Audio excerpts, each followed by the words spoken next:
Yes!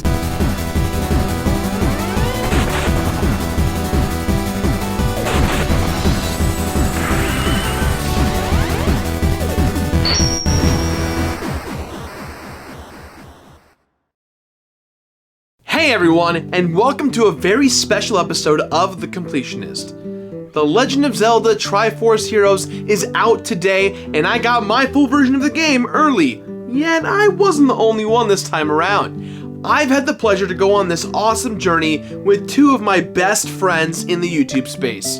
Everyone, please welcome back to the show, ProJared and PeanutButterGamer. Hey Jirard, happy to be here. I'm really excited that we're doing this because I think this game's a lot more fun with two other people, and I needed some footage for this game for a Zelda month video anyway, so thanks for helping me out, man. Let's do this! I am so ready to murder my friends!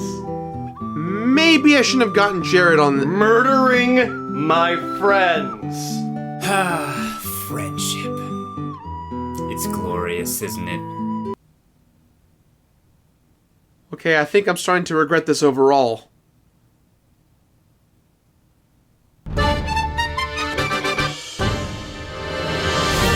It's been a while since Nintendo has graced us with a multiplayer-focused Zelda title. But when you think about it, that kind of game may be just kind of a bit overdue. Long gone are the days of link cables, and many handheld titles don't even require that both parties own the game before they can fire it up nowadays. We're firmly rooted in the age of wireless gaming, and it looks like the Zelda franchise is finally going to take full advantage of that with their upcoming release of The Legend of Zelda Triforce Heroes. The game draws a lot of inspiration from previous multiplayer Zeldas like Four Swords and Four Swords Adventures, but the biggest inspiration for Triforce Heroes actually came from the Nintendo DS title, The Legend of Zelda Spirit Tracks. Triforce Heroes' director, Hiromasa Shikata, explained that the mechanic of switching over to Princess Zelda and having her possess phantoms and spirit tracks was a kind of multiplayer, which led directly to the development of Triforce Heroes. All the while, it's using the engine from the 2013 3DS Zelda title, A Link Between Worlds. It's clear that this is a very different kind of Zelda game, so I'm thankful that I've got some help completing this one. We're all a team, right guys?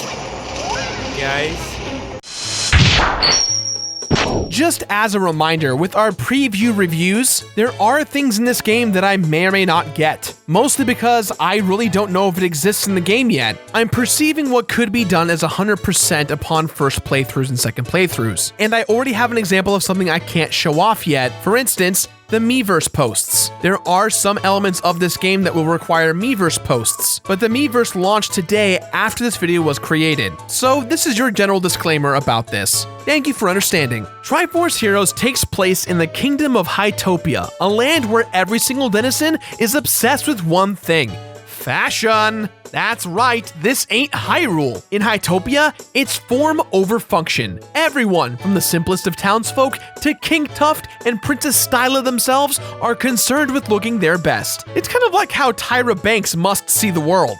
But not everyone in the kingdom is down with the latest fads. Turns out that someone called the Drablands Witch doesn't appreciate Princess Styla's swagger, and so one day a mysterious package brimming with a strange energy arrives to the castle. Naturally, the princess opens it, and when the smoke clears, she's wearing some sort of community theater performance art bodysuit. Boom, you've been cursed. Princess Styla can't remove the ugly outfit no matter how hard she tries, and out of sheer mortification, she removes herself from the public eye. Meanwhile, the people of Hytopia are afraid that they too might be cursed for appearing too fancy. With high fashion disappearing from the kingdom, it begins to fall into panic and disarray. Wow, I get it. This is really how Tyra must see the world. Do you know what acting a fool means? Do you understand what acting a damn fool?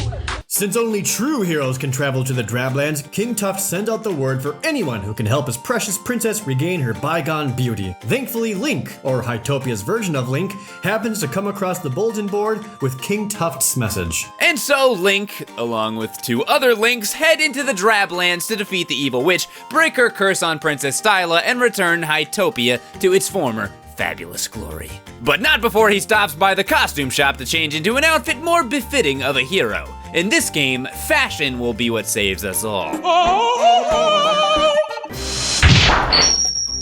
The aesthetics in Triforce Heroes is absolutely delightful. It's chock full of lightheartedness, nostalgia, and plain old fun. The game subscribes to the visual style that first appeared in Wind Waker, which considerably complements its whimsical tone, while taking full advantage of the Link Between Worlds engine. Also, the game's many different locales all offer distinct palettes for the eye. This may be a different kind of Zelda game than we're used to, but you can rest assured that it's still got some good old-fashioned forest-themed levels, fire-themed levels, and water-based levels. Comforting. Triforce Heroes audio design is something special though. Firstly, the overall musical style within this can be described as piratey, for lack of a better word. It's got a distinctly French flavor to it that does a good job of pumping you up for an adventure. But what's really cool is how dynamic the music is. While playing, if you pick up a friend to form a totem, the soundtrack will react directly to your choice and alter the sound of the track that's currently playing. Kind of like when Mario would jump on Yoshi's back in Super Mario World. Except that with different kinds of totems you can form, including your placement within those totems, any individual track in Triforce Heroes can have a good amount of variations to it. Not only that, but there's also a couple of well-hidden tracks from Zelda's past in there, just for you old dogs out there. Or you young dogs. Or you diamond dogs. Considering how chic the land of Hytopia and its citizens are, its bubblegum nature often clashes with the more traditional adventure aspects of the Zelda world. Basically, it can be a bit jarring to hear characters use words like adorbs when talking to Link, just 2 minutes after he's slain a giant skeleton warrior. But ultimately, that's okay. Not every Zelda game has to be a carbon copy of its predecessors. This game looks pretty, sounds gorgeous, and just so happens to take place in a world where everyone else wants to be like that as well. As opposed to most of the other titles in the Zelda franchise, Triforce Heroes is much more of a dungeon crawler with far less open world elements. Instead of exploring a giant map, this game tasks you with completing clearly delineated levels and individual challenges. You're gonna be solving a lot of puzzles this time around, but you won't be doing it alone. This time, you're bringing backup. Triforce Heroes includes 8 different worlds, all with their own themes and mechanics. Each of these 8 worlds has 4 different levels inside, which you can complete in any order you like. And each of those 4 levels is comprised of 4 different short stages. These stages are little tiny rooms with a unique puzzle or obstacle in them. So to recap, that's 4 stages inside of 4 levels inside of 8 worlds for a whopping total of 128 stages. Triforce Heroes gameplay is kinda like they took a classic Zelda dungeon and then cut it up into separate linear pieces. You'll be platforming, battling, and solving puzzles as you scramble from point A to point B in each stage. You've still got classic Zelda items like the boomerang, bombs, and the hookshot, but these items are doled out to you on a stage-by-stage basis. You're only going to be bringing the tools that you need to each job. But most importantly, in this game, you'll need to combine your talents with that of your 2 friends in order to succeed. You'll need to be sure you've got your skills attached to your YouTube channel resume if you want people to like, favorite, comment, and subscribe in your videos. And you can't do it alone. There's no I in team. But there is an I in pie. There's an I in meat pie. The anagram of meat is team. I don't know what he's talking about. You'll have to pick up your bros, throw them across gaps, build 3-man totems to reach otherwise inaccessible switches, and even earn distraction gains on tough baddies. Triforce Heroes is undeniably a team sport, which is why you share a life bar with your 2 teammates. You do each get your own individual magic meter, but don't let that fool you. Clear and constant communication is critical to overcoming some of the more advanced obstacles in this game. You've got some handy emotes accessible from the bottom screen to quickly signal your partners, and lines of text will sometimes float on screen to alert you as to your comrade's whereabouts. But if your communication isn't tight, well, let's just say that your communication needs to be tight. Okay, I'm gonna throw you over. Totem time. I got this. You guys ready? Oh, okay, we're doing You it guys too. ready? Oh. Fire! You picked What did you kill us sorry. for? That wasn't even my fault. Okay, we got wait for me. Totem over here. Totem? Or wait. No, don't throw me in. It's the totem, not throw me in, you jackass. Now you're both on fire. Okay. Throw me totem over across. there. Don't Throw me, mess throw it me, up. throw me, Okay. throw me. Oh, I didn't mean to do that. Come get me. I got confused. come get me. Apparently, you can just grab me with a boomerang. There's a secret. Go I get need it. to get, no! I didn't even get my boomerang yet. Wait, no, not me too. What are you doing? Why can't our boomerang grab our boomerang and drag us to the boomerang? Because that's not how physics work, idiot. Shut up! I don't care. What did you design the game? You don't know. This game is just bringing us together and tearing us apart in so many different ways. Guys, Nailed it. We did it. we did it. We Did it. did it. We did it. I always believed in us after all. So where's the thing at the end? When it comes to enemies, Triforce Heroes is a reunion of Zelda's best. You've got everyone from Clues to Moblins to Octoroks. In a game that plays so different from other Zeldas, it's nice to have a little bit of familiarity. But many of these old foes have some new tricks up their sleeves. They might require one of the particular stage's special items or some kind of totem formation in order to be defeated this time around. One of Triforce Heroes' main mechanics is the costume feature. When not in the Drablands, you can visit Madame Couture's shop to trade in some rupees and materials that you get as rewards for completing levels for special custom costumes that provide Link with buffs to his different abilities.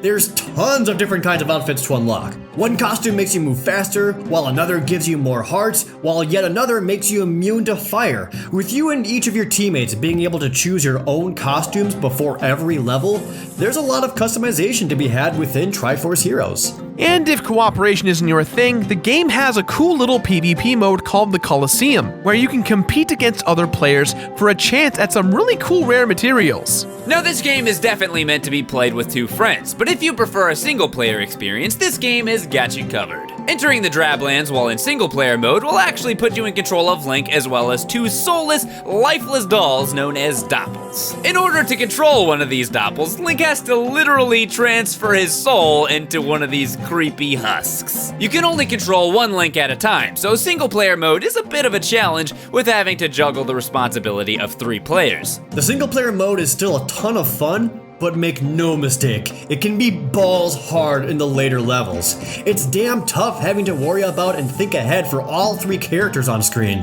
Playing by yourself is so different that it can be considered an all new game mode unto itself, or at least as a hard mode version of the multiplayer game. It's rewarding, but you'd best have the patience for it.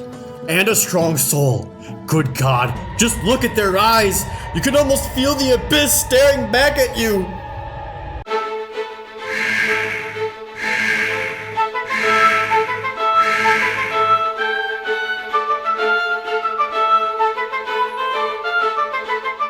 Once you and your team have infiltrated the witch's sky fortress deep within the Drablands, defeated wave after wave of the game's enemies, and reached her inner sanctum of style, you'll finally confront the evil lady behind the curse. The first thing she does, after insulting your outfits obviously, is rob you and your crew of your items. This is gonna be a straight up thug and fight, sword to parasol. Firstly, you'll have to toss a friend over the lady's impenetrable force shield of fashion, and then another partner onto her pedestal of posh in order to smack her upside the head a few times. Do this enough and she'll get pissed and chase you down with her weaponized umbrella. You can tell which Link she's aggroing based on the color of the effects above her head, so whoever she's not chasing is responsible for bopping her. She'll eventually don a cape and hover in the air, firing color-coded orbs that only the corresponding Link can safely hit back at her, Ganondorf style. With enough volleys, she'll get hit by the orb and get stunned, leaving her open to attack. Finally, she'll transform and cause a few color-coded umbrellas to orbit around her at different heights. Only the corresponding Link can jump on the matching color umbrella to reach her and smack her in the mouth.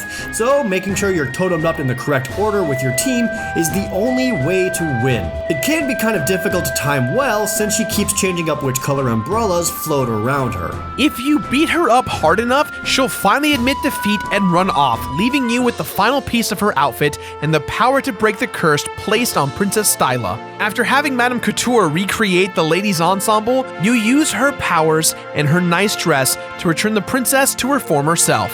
With that, the kingdom of Hytopia is back to its old appearance-oriented self again.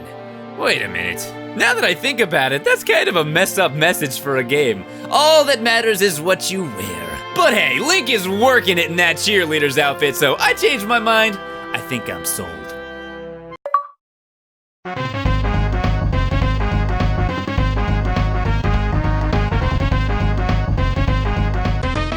If you think you'll be done with Triforce Heroes after you've beaten every level, you're in for quite a surprise. Every level actually has 3 additional challenge versions of itself that allow you to replay that level with extra tasks or goals. Some challenges instruct you to complete a level without falling off any platforms, while others provide you with less maximum hearts. Sometimes there's also time limits, nerfed damage output, and even one where you have to avoid the infamous Wallmaster while trying to play the level. There's a lot of difficult challenges included in this game to add some replayability and difficulty for teams of heroes who are thirsty for more action. While there's tons of awesome costumes, none of them are super secret, or at least from what we found. But there are a few Street Pass outfits which will require you to collect golden friendly tokens. The biggest revelation from this is unlocking the Tri-Suit. By itself, it doesn't do anything crazy, but if each party member has the suit, this happens.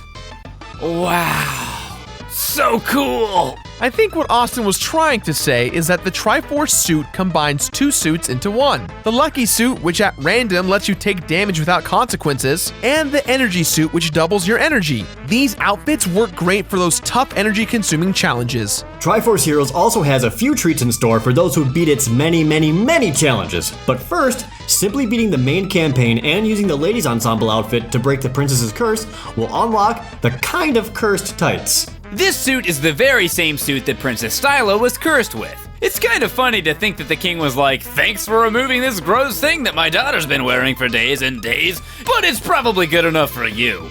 But when you wear the cursed suit while in dungeons, it actually makes the game more challenging as you take double the damage. However, it has the same effect as the Lucky suit, but doubled. So there's a good chance that you'll get lucky and not take damage. Every time you complete one of Triforce Heroes' worlds, including every one of that world's challenges, you can return to King Tuft in his throne room, where he'll reward you with a material piece that's necessary to build some of the game's rarer costumes. But if you complete all of the final world's challenges, he'll give you 300 rupees, as well as the fabled butterfly. This super rare material is needed to unlock the Swordmaster suit, which gives your sword bigger reach and higher damage. Congratulations! Now go cut something! So the biggest and most daunting things to look here in Triforce Heroes is that all 120 stages of the game must be completed twice. Or should I say, can be completed twice. The game counts them individually for single player and as multiplayer as 2 different entities, and yet it counts the overall completion at 128. This is incredibly infuriating as I spent a lot of time completing the single player campaign and the multiplayer campaign with Jirard and Austin. Needless to say, I'm pretty peeved at how this turned out.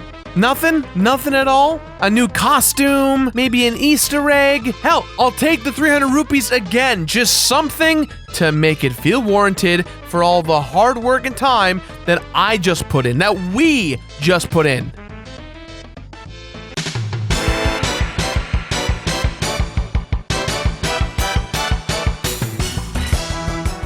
Triforce Heroes kind of has a lot of faces. When you're playing through the main campaign with friends, this game is a blast. It's like taking a ride on the No Stress Express. Playing with friends is definitely the way to play this game if you have the option. Beating the single player campaign is a bit tougher, but still tons of fun with a lot of unique gameplay elements. But completing all the challenges in multiplayer is f***ing tough. The ties between you and your friends will be pushed to their limits if you attempt to finish every one of Triforce Heroes' challenges together.